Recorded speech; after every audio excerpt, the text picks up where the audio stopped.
고난의 능력 따라오는 복들이란 제목으로 하나님 말씀 증거하도록 하겠습니다. 8장은 레위인 세우라 그런 뜻입니다. 왜냐? 회막을 섬기기 위해서 또는 예배 섬기기 위해서. 그런데 레위인 세우라고 하는 것이 8장 전체의 내용인데 1절부터 4절까지 우리 선교 때문에 좀 뚝 떨어졌죠.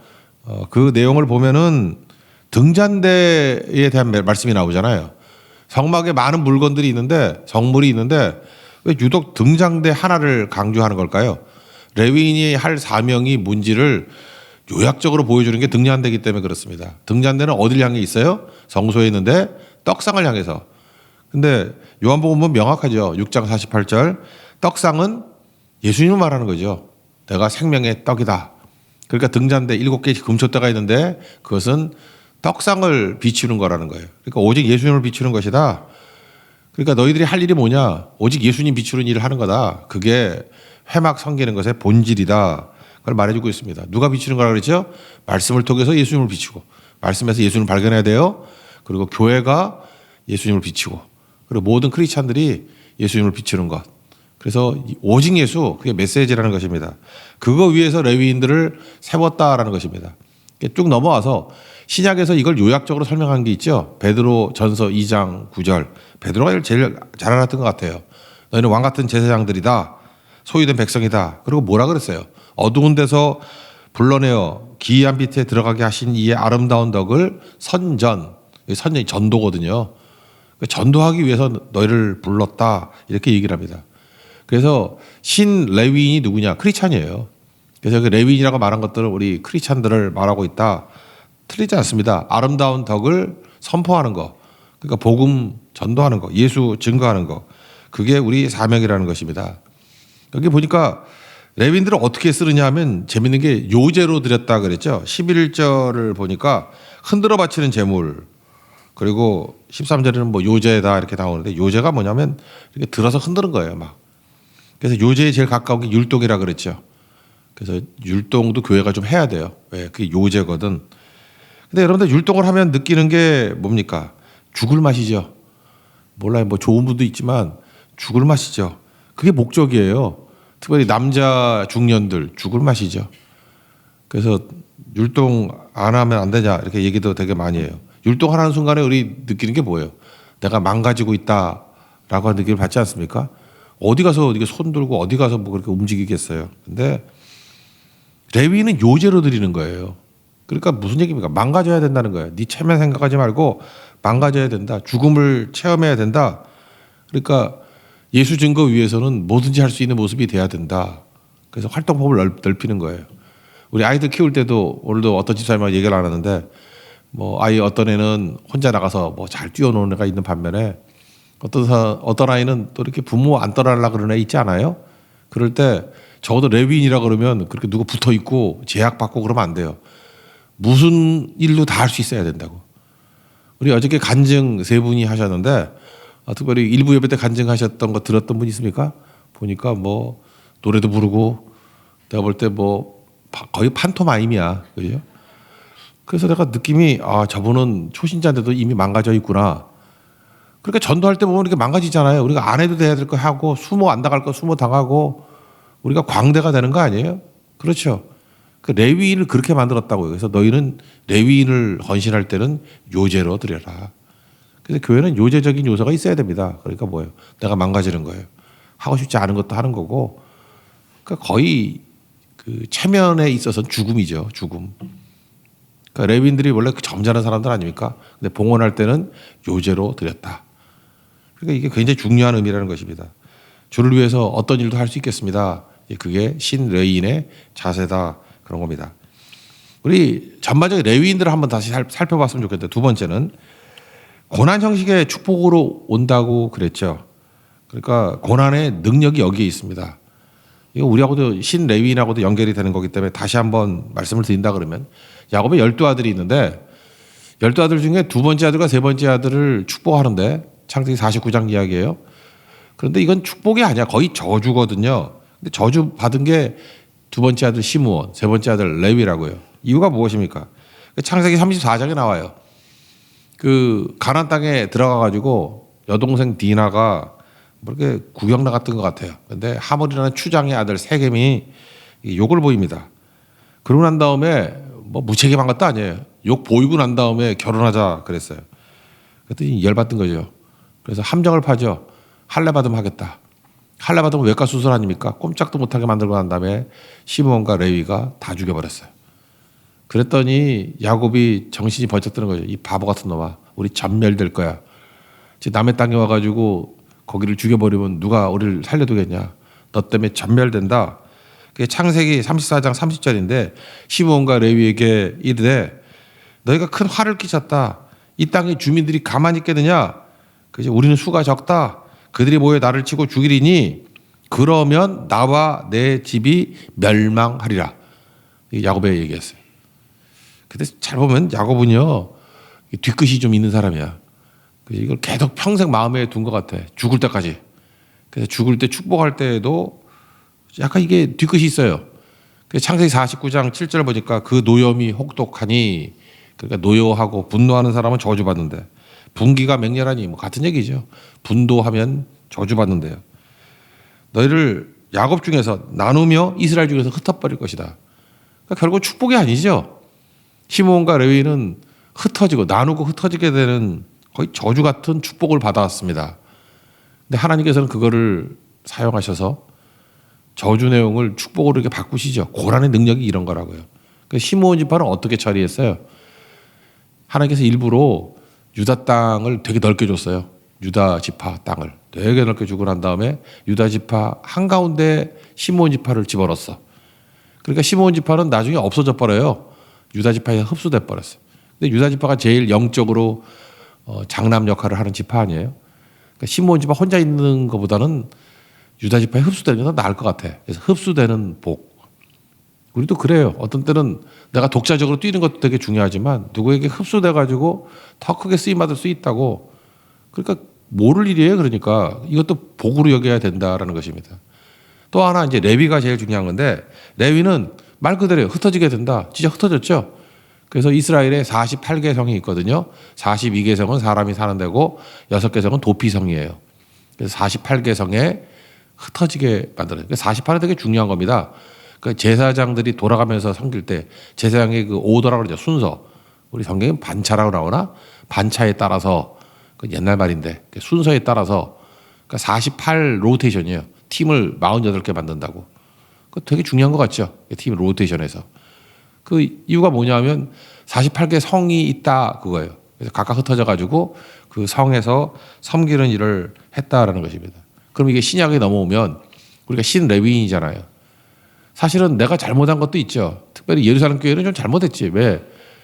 땅끝까지 이르러 내 증인 되라 그랬는데 여기가 조싸우냐 하고 맨날 예루살렘 성에서 모여가지고 나갈 생각을 안 해. 그랬더니 스데반의 순교 사건 이후에 핍박이 오기 시작했죠. 사도행전 8장 1절 뒤에 보니까 큰 박해가 있었다. 그래서 사도의 모든 사람들이 유대와 사마리아 모든 땅으로 흩어지니라. 여기서 디아스포라라는 말이 나온 거잖아요. 흩어진다. 씨를 뿌리다 그런 뜻이에요. 그러니까 결국은 핍박이 고난의 형태로 오잖아요. 근데 이게 축복이었죠.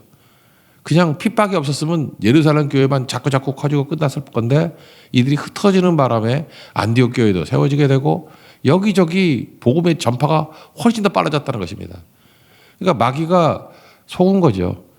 자기는 죽이겠다고 박해를 했는데 그 박해 때문에 더 빨리 가는 거죠.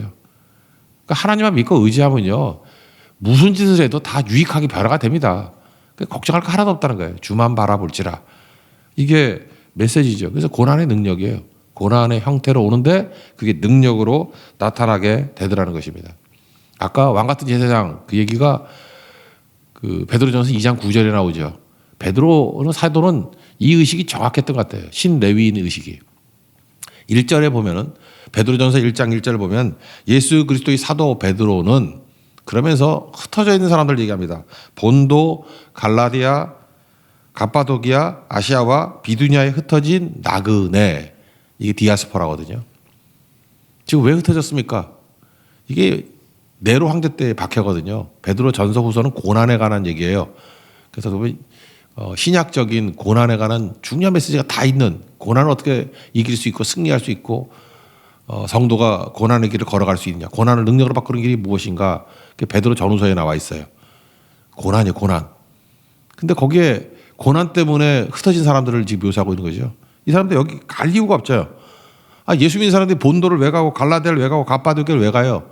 그리고 비두니아는 재밌죠. 사도 바울이 갈라 그러다가 못 간대잖아. 근데 바울은 안 보내고 다른 성도들은 보냈어요. 비두니아. 그래갖고 내가 가야 되는 거 아니라고. 하나님께서 내게 주신 사명이 있고 또 다른 사람에게 주신 사명이 있다고요. 여기 흩어진 나그네들. 나그네가 뭐예요? 디아스포라. 그러니까 이게 뭐예요? 신레위인이다. 그런 겁니다. 흩어진 씨란 뜻이에요. 디아스포라. 씨를 흩었다. 그러니까 우리 한 사람 한 사람이 뭐예요? 생명의 씨, 말씀의 씨가 된다는 것입니다. 그러므로 우리는 이유를 몰라요. 하나님께서 일하시는 거기 때문에. 이번에 고성 가서도 우리 욥기를 통해서 말씀을 증거했죠. 마귀 망하게 하는 법이 뭐냐 하면은 까닭과 이유에서 벗어나면 돼요. 마귀는 계속 까닭, 이유, good reason 갖고 얘기를 한다고. 그래서 까닭 없이 섬길 리가 있냐? 까닭 없이 섬긴다는 것을 보여주죠. 까닭 없이 뭘 하면 마귀는 박살나요. 그러니까 마귀 논리는 뭐예요? 네가 지금 고난 당하지, 죄 때문이야. 까닭 아니에요, 까닭. 근데 죄 때문에 고난 오는 거 아니잖아요. 그 까닭과 이유를 넘어서야 마귀 함정에서 벗어날 수 있다는 것입니다. 그래서 이거 벗어나는 방법이 뭐라 그랬어요? 두 가지. 주어를 내가 아니라 예수님으로, 하나님으로 두면은 은혜를 말하게 돼 있다고. 그러니까 내가 뭐 한다 그러니까 어려워지는 거죠. 예수님이 뭐 하셨다 그러면 그 상황에 대해서 설명이 되잖아요. 은혜 주실 거 아니에요, 은혜. 그래서 교회에서는 사람 이야기 하는 거 아니고 교회 이야기 하는 거 아니에요. 그거 다 마귀 대리인들이, 하수인들. 항상 예수님이 뭐 하셨다. 그런 은혜가 나오게 돼 있다니까요. 예수님이 하셨다. 이번에도 22개 교회 갔었는데 교회들마다 이게 은혜 얘기만 해서 그런지 모르지만 반응이 되게 좋아요. 오늘도 또 왔는데 예배도 많이 오셨다 그러고 분위기가 바뀌었다 뭐 그런 얘기를 제일 많이 하더라고요. 이유가 뭐냐? 은혜를 얘기하거든요. 이번에 목사님들도 12분에서 14분 정도 매번 예배, 저녁 예배에 참석하셨거든요. 그분들도 그런 얘기를 하더라고요. 우리도 은혜만을 얘기하기 시작하니까 교회 분위기가 바뀌더라고. 그죠? 주어가 예수님이 되고 주어가 하나님이 될 때 은혜를 말하게 되고 그 다음에 결과적으로 내가 지금 고난을 당하고 있어요. 근데 고난을 이게 까닭으로 해석하지 않으면 어떻게 되죠? 내가 죄 때문에 고난 당한 게 아니잖아요. 그 뭐로 여기라고요? 사명으로. 지금 흩어진 게 뭐 죄 때문에 흩어진 거예요. 흩어지고 난 다음에 이게 무슨 사명인가? 왜 나를 보냈나? 사명으로 읽으니까 달라지는 거죠. 대표적인 게 요한복음 9장에 나오는 날 때부터 맹인됐다. 이 마귀 이유는 까닭을 물어야 될 거 아니에요. 왜 맹인됐지? 부모 죄야? 본인 죄야? 그래서 이게 잔인한 사람 되는 거죠. 생사람 잡는 거죠, 생사람. 맹인된 것도 괴로워 죽겠는데 죄 때문에 그거 되잖아. 부모라 그래도 뭐 편하겠어? 본인이라 그러면 말이 안 되는 거죠. 예수님의 말씀이 뭐예요? 사명이라는 거예요, 사명. 하나님의 하시는 일을 나타내고자 합니다. 그러니까 우리가 연약하고 부족하고 내가 잘못해서 그럴 수도 있고 불순종해서 그럴 수도 있고 어떨 때 이유 없어요, 이유. 그러니까 내 삶에 오는 모든 것들 다 조건이 다르잖아요. 여러분 어떻게 보면 잘생긴 거하고 못생긴 거 못생기도 고난이지. 근데 그 못생긴 것도 고난인데 고난도 사명이 있는 거 아니에요? 잘생긴 사람 중에 전도 잘하는 거 봤어요? 맨날 그냥 자기 얼굴이랑 올려가지고 그 불화만 일으키지. 그런데 맨날 이렇게 꽃만 올리고 강아지만 올리는 분들 전도 잘하잖아. 성기기 잘하고. 그러니까 다 사명이에요, 사명. 이거 한꺼번에 말할 수 없다라는 것입니다. 그래서 이렇게 얘기를 하죠. 로마서 8장 17절. 우리가 자녀라는 거예요. 자녀면 상속자인데 뭘 상속받느냐? 하나님의 영광도 상속을 받지만 고난도 함께 받아야 할 것이니라. 왜 고난 통해서 예수님이 사명이 이뤘던 거 마찬가지로 우리도 영광의 사명이죠. 그러니까 고난도 상속받아야 될 것이다. 그런 거죠. 우리 두 가지 논리가 있잖아요. 경건하게 살고자 하면은 박해받는다. 디모데후서 3장 12절. 경건하게 살면 박해와요. 그럼 뭐 이상하게 여겨. 아카마귀하고 싸우려고 그러니까 박해오는 거지. 다윗이 뭐 골리앗 만나는 게 그게 뭐 죄 때문에 그래? 사명 이루는 거죠. 그죠? 고난이 오니까 이기면 더 유명해지고 멋져지는 거 아닌가? 그게 하나님 영광 돌리는 거 아니에요? 왜 고난 없길 바래요? 싸움 없길 바라냐고. 너희가 세상에서 환난을 당하나 싸움을 하지만 담대하라 내가 세상을 이겼다. 싸움에서 이겼다는 거 아니에요? 이겼다. 그러니까 예수님 따라가면 이길 수 있다라는 것입니다. 이 사명 잊지 말아야 돼요. 나는 우리 민족도 그렇게 생각해요. 근데 재미있는 통계를 하나 봤는데요. 전 세계적으로 가장 많은 사람이 자기 살던 곳 떠나서 사는 사람이 중국 사람이래요. 그러니까 화교들은 없는 곳이 없죠. 뭐 어디 가나 화교들은 떼거지를 있는 것 같아. 하여튼 엄청 수가 많으니까. 근데 더 재밌는 건 뭐냐면요. 중국 사람하고 우리하고 차이점이 있어. 전 세계에서 가장 많은 나라로 흩어진 사람들은 한국 사람이래요. 나는 그 나라가 그렇게 많은지 몰랐어. 전 세계 국가가 270개국이래요. 뭐 코딱지만한 나라까지 다 합쳐서 270. 근데 한국 사람이 들어가 있는 곳이 269래. 그 하나 아닌 게 어딘지 모르겠어. 그건 써있질 않아. 한국 사람은 안 간 곳이 없어. 안 간 곳이. 지난번 나 놀래 기절할 뻔했는데 그 아프리카 무슨 사막 한가 오아시스에 거기서 신라면 팔더라니까. 이게 도대체 어떻게 된 거냐고. 제가 네팔 가서도 놀랐어요. 어딜 가나 한국말 소리가 들려. 그래서 함부로 욕하면 안 돼. 그 한국 사람 거기 있어요. 거기도 있고 어디 가나 다 있어. 깜짝깜짝 놀래요. 아니 여기 어떻게 한국 사람이 있어? 근데 가장 큰 이유는 뭐냐면 고난 때문에 그런 게 있고 우리도 못 살았잖아요 옛날에. 그래서 흩어진 게 있고 거기 설명이 이렇게 돼 있더라고. 선교사들 때문에 그렇대요. 우리나라 선교사님들이 안 간 데가 없어요. 안 간 데가. 구석구석 다 가가지고 그래서 전 세계에 한국 사람 없는 곳이 없어요. 그러니까 우리가 진짜 레위인이죠. 그죠? 48개 성에 골고루 흩어져 있잖아. 우리 신레위인이라고 불렀으면 좋겠어요. 우리 한국 사람들을. 신레위인. 좋은 크리스찬들이에요. 그래서 여러분들 요소요소에 지금 파송한 거라니까요. 거기서 주의 사명을 감당하는 거. 제가 지난주 그 선교하기 전에 뭐 이름 얘기해도 되나? 주영 형제를 만났거든요. 우리 교회에 있던 수영 길렀던 형제. 두 명의 털보들이 있었잖아요. 강호영과 주영. 근데 이게 털보였는데 지금 사우디아라비아에서 교수하고 있거든요. 근데 그 형제 얘기가 그러더라고요. 처음에는 리야드 그 수도에서 했어요. 근데 3대 도시가 있답니다. 원래 옛날 수도가 제다. 이란이 공격한다고 새로운 수도를 만들었고 리야드. 리야드가 지금 제일 커요. 리야드, 제다, 1, 2. 세 번째가 어디냐면 담맘. 담맘이 어디냐면 사우디아라비아 반도가 있으면 그 걸프만이라고 그러죠. 페르시아만. 거기는 항구 도시예요. 아람코라고 들어봤어요. 아람코. 석유회사. 그 역사에도 나오는 건데 아람코 때문에 달러가 기축통화가 되고 뭐 그렇게 된 거예요. 그죠?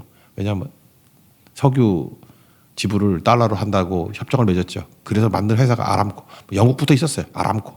되게 유명하고. 아람코가 소유한 우리나라 기업이 있죠. S-오일. 아니 뭐 됐어요. 그 정도 몰라도 돼. 그 아람코가 이게 담맘이에요. 담맘. 담맘은 되게 전통적인 도시래요. 담맘은 왜 중요하냐면 사우디아라비아의 철천지 원수가 이란이거든요. 이란이 언제든지 공격할 수 있다고. 바다 하나 사이를 두고 이란이 공격한다고. 여기에 모든 비행기 400대 있고 미사일 기지 있고 그러나 전통 도시래요. 그래서 내가 놀랐던 게 뭐냐면 담맘에 한국 사람이 1000명이 있대. 이 말이 돼요 말이? 담맘. 나 이름도 못 외워가지고 적어 갖고 왔어. 담맘. 잠깐만 나는 맘맘이라고 해서 맘맘이야 이거만 생각나. 담맘. 그러니까 우리 진짜 디아스포라 민족이죠. 제가 어떻게 이 얘기를 하다가 우리 장로님 가운데 한 분이 사우디아라비아에서 몇 년 동안 일하셨던 분이 있거든요. 젊었을 때. 근데 그분은 리야드에서 있었더라고요. 그런데 한국 근로자가 중동 붐이 있을 때 그 리야드에만 10만 명이 있었대. 한국 사람이. 10만 명. 그때 지금은 사우디아라비아가 뭐 이것저것 긁어모아서 4천만이거든요. 근데 그때마다 인구가 800만이었대요. 일꾼 더 데려올라 그래도 못 들어온다 그러대. 한국 사람. 이유가 뭐냐. 한국 사람들은 그때만 해도 군대 안 갔다 오면 해외 파송이 안 됐거든요. 그러니까 100% 군대 갔다 온 사람이야. 100% 예비군이야. 무기만 주어지면 10만 대군이 되는 거예요. 왕궁 지키는 사람 1000명도 안 된대. 그래서 나라 뒤집어 엎는다고 안 된다고. 그러니까 우리 한국 사람 무서운 민족들이죠. 어딜 가나 오징어 게임 2 보세요. 그냥 어디나 들어가서 뭐 나라 주면 다 갈기게 되고 LA에서도 폭동이 일어났을 때 우리 그 해병대가 다 막았잖아. 그죠? 조준해가지고 흑인들 꼼짝도 못하고. 우리 한국 사람들이 이런 모습들이에요. 이게 왜 고난과 이게 남북 분단 어려움 이런 것들이 다 어떻게 보면 고난 아니에요. 고난. 근데 이런 것들이 유익하게 돼가지고 가는 곳마다 없는 데가 없어요. 없는 데가. 그래서 그들이 하는 게 뭐냐. 한국 사람들 들어가는 거는 뭐가 있어요? 교회가 세워진다는 거예요. 딱 그 신레위 레위인과 같은 역할을 한다는 것입니다. 마찬가지로 우리도 여기저기 파송받았잖아요. 보냄을 받았잖아요. 우리가 할 일이 무엇입니까? 바로 이 일하는 거예요. 왕같은 제사장으로 부르셨는데 이제는 그리스도를 증거하는 일, 아름다운 덕을 선포하는 일에 쓰임받는 하나님의 거룩한 종들 되길 바랍니다. 그래서 가슴에 오늘 그거 새겼으면 좋겠어요. 나는 신 레위인이다. 한 가지만 더 합시다. 본문을 좀 풀어야 되니까. 그럼 어떤 레위인을 사용하느냐. 쓰임받는 레위인의 조건. 첫째, 깨끗한 사람이에요. 정결케 하라. 5절 명령이 이렇다. 6절 보니까 모세와 아론과 그의 아들을 데려다가 물로 그들을 씻기고 정결. 이게 세례하고도 연관이 되어 있는데 세례는 깨끗하게 씻는다. 그런 뜻이 1차적으로 있죠. 그러니까 우리 디모데 후서 2장 20절 보니까 집에 뭐 여러 가지 금그릇 은그릇 다 있는데 귀 쓰는 그릇도 있고 천하게 쓰는 그릇도 있다. 그러나 주인이 어떤 그릇을 써요? 자기를 깨끗하게 하면 귀 쓰는 그릇이 된다고. 그러니까 뭐 너무 상식적인 거죠. 아주 100만 원짜리 그릇인데 설거지가 안 돼 있어. 그런데 다이소에서 5천 원 주고 산 그릇인데 깨끗해. 그럼 여러분 어디다가 밥을 퍼주길 원해요? 100만 원짜리 설거지 안 된 거에 누가 보고 개밥 그릇인데 설거지 된 거에 쓰시겠죠. 그러니까 하나님 앞에 중요한 건 뭐예요? 깨끗한 거죠. 깨끗한 거. 그래서 예수 그리스도의 피로 깨끗하게 정결하게 되는 거. 그게 필요한 거겠죠. 또 하나는 무슨 의미가 있어요? 세례는 죽었다는 뜻이잖아요. 들어갔다가 죽어서 나오는 거라고. 죽는다는 게 무엇입니까? NIBC, 내가 죽고 예수로 사는 거죠. 세례는 죽음이에요. 그래서 거듭남 그런 거하고 의미가 거의 같다라는 것입니다. 양들이 만약에 죽지 않았다 그러면 재물이 죽지 않으면 시끄러워 어떻게 살아? 그래서 성소에 들어올 때 그 마당부터 죽여서 오는 거야, 죽여서. 그러니까 교회는 조용해야 돼요. 다 죽었는데 뭐 떠들어. 이번에도 우리 초신자들 간증할 때도 그렇고 제가 개인적으로 식당에서 만난 분들도 그런 얘기 하더라고요. 자잘한 문제들이 있었대요. 왜 문제가 없겠어? 사람들 모였는데. 자잘한 문제가 있는데 사회에서 보는 것과 교회에서 보는 것. 우리도 옛날에 그러진 않았는데 요즘 좋아진 것 같아. 기가 막히게 풀리더래요. 어려운 문제가 있는데 소리가 안 난대, 소리가. 소리가 안 나는 이유가 무엇입니까? 예수님이 주어가 되니까. 은혜를 말하고 사명을 말하니까 누구 정자가 비판할 일이 없잖아요, 전혀. 그래서 문제가 풀리더라. 그게 제일 놀라웠다라고 얘기를 많이 하잖아요. 1, 2, 3부 있는 간증 한번 다시 한번 들어보십시오. 뭐 그런 내용들이 제일 많거든요. 그러니까 결국 뭐예요? 죽음이죠, 죽음. 갈라디아 2장 20절 NIBC 이 새 번역으로 읽어드리면 내가 그리스도와 함께 십자가에 못 박혔습니다. 이제 살고 있는 것은 내가 아닙니다. 그리스도께서 내 안에서 살고 계십니다. 내가 지금 육신 안에 살고 있는 삶은 나를 사랑하셔서 나를 위하여 자기 몸을 내어주신 하나님의 아들을 믿는 믿음 안에서 살아가는 것입니다. 오히려 새 번역이 좋은 것 같아요. 그죠? 우리 일상용어로 들을 수 있도록. 그래서 교회는 가루가 되기 때문에 분말이기 때문에 소리가 납니다. 용각산 교회예요. 그거. 내가 죽을 때는 용각산 교회가 돼. 소리가 안 나. 흔들어도. 그게 교회라는 것입니다. 그래서 정결함과 죽음. 그래야 쓰임받는다는 거예요. 깨끗하면 쓰임받고 죽어야 쓰임받는다는 거예요. 시끄러우면 쓰임받지 못합니다. 그러니까 떠들고 다니면 저거 쓰임받긴 글렀군. 그죠? 신레위인인데 쓰임받지 못하는 신레위인이야. 맞죠? 또 하나는 안수예요. 안수했다는 얘기 하는데 10절에 나오죠. 그들에게 안수하니라. 안수의 의미는 두 가지가 있어요. 죄의 전가. 양에게 안수하면 내 죄가 양에게 갚아버리는 거죠. 그러니까 예수님이 우리에게 안수했다는 얘기 뭐예요? 우리의 죄는 예수님께 넘어가고 우리가 죄짐, 죽음의 짐, 심판의 짐 우리가 못 지잖아요. 그러니까 예수님이 십자가에 죽으심으로 말미암아 죄가 예수님께 전가된 거예요.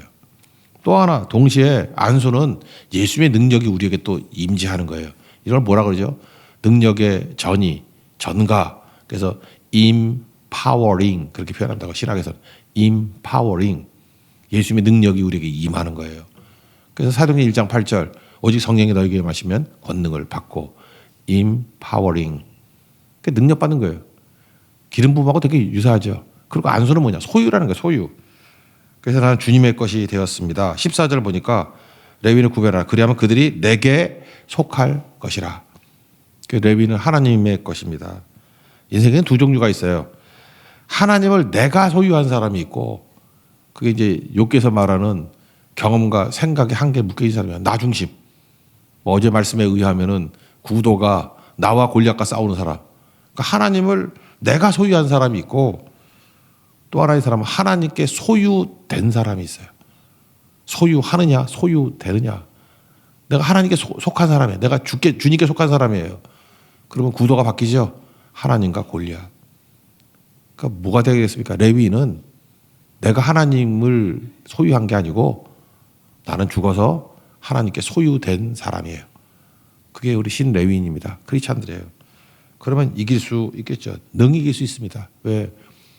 하나님은 뭐 크신 분이니까. 굳이 성경 하나 얘기한다 그러면 요한복음 10장 29절 내 아버지는 만물보다 크심에 그러니까 뭐하고도 비교할 수도 없다는 거예요. 아무도 아버지 손에서 빼앗을 수 없느니라. 그러니까 주님 손에 소유된 백성들은 이렇게 강력합니다. 여러분 안수를 통해서 죄는 전가하고 능력은 empowering 받고 그리고 주님의 소유된 백성으로서 하나님과 세상과의 구도로 싸워서 늘 이길 수 있는 하나님의 거룩한 종 되기를 축원합니다. 자리에서 일어나겠습니다. 나는 주님께 속한 자